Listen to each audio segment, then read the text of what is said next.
අද අපි බලමු මැලේසියන් ෆ්‍රයිඩ් රයිස් එකක් වියලි පළතුරුත් එකතු කරලා රසට හදාගන්න හැටි. මේ මැලේසියන් ෆ්‍රයිඩ් රයිස් එක හදාගන්න ඕන කරන සියලුම ද්‍රව්‍යවල ප්‍රමාණයන් මම මේ වීඩියෝ එක පහලින් දාලා තියෙනවා. ඔයාලට එතනින් බලා ගන්න පුළුවන්. මුලින්ම භාජනයක් ලිපේ තියලා තෙල් මේස හැඳි දෙකක් එකතු කරගෙන හොඳින් රත් කරගන්න ඕන. තෙල් ටික හොඳින් රත් වුණාට පස්සේ මේකට වියලි මිරිස් කරලා පොඩියට කපලා එකතු කරගන්න. එකතු කරගෙන ටිකක් වෙලා මිරිස් ටික බෙද ගන්න ඕන. ඊළඟට මේකට කලාගත්තු ඉඟුරු ඒ හැඳි භාගයක් එකතු කරගෙන ටිකක් ටෙම්පරාදු කරගන්න.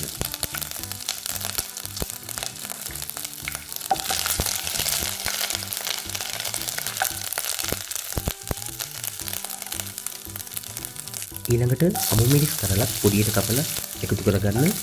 ඒත් එක්කම තව අමු මිරිස් කරලක් හෝ දෙකක් දෙකට පලාගෙන මේ වගේ එකතු කරගන්න. අමු මිරිස් වැඩිපුර එකතු කරගන්න එපා. එහෙම වුණොත් පත් එකේ කරගතිය වැඩි වෙනවා.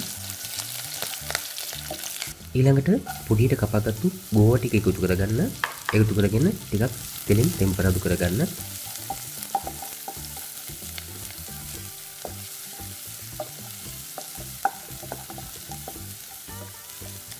දැන් කැරට් ටිකත් එකතු කරගෙන තෙලෙන් ටිකක් වෙලා ටෙම්පරාදු කරගන්න.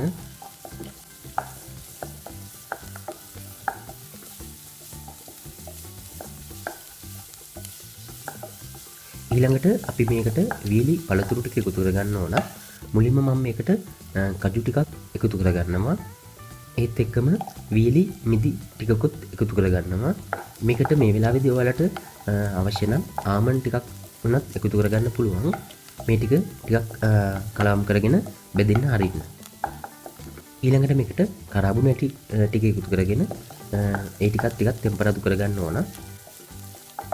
දැන් මේකට අපි කලින් උයාගත්තු බත් ටික එකතු කරගෙන හොඳින් කලවම් කරගන්න.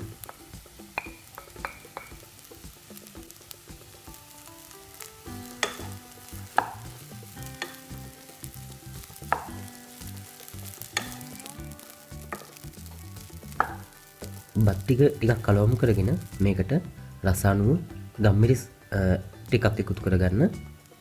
ඊළඟට රසානුව ලුණු කුඩු ටිකක් එකතු කරගන්න. තව සීනි ටිකකුත් එකතු කරගන්න. ඊළඟට මේකට විනාගිරි තේ හැඳි භාගයක් විතර එකතු කරගෙන මේ බත් ටික හොඳින් තව ටිකක් ටෙම්පරාදු වෙන කලවම් කරගන්න ඕන. බත් ටික හොඳින් කලවම් වෙලා මේ වගේ ටෙම්පරාදු වුණාට පස්සේ මේකට කොත්තමල්ලි කොළ ටිකක් එකතු කරගෙන ටිකක් වෙලා කලවම් කරලා ලිපින් ඉවත් කරගන්න පුළුවන්.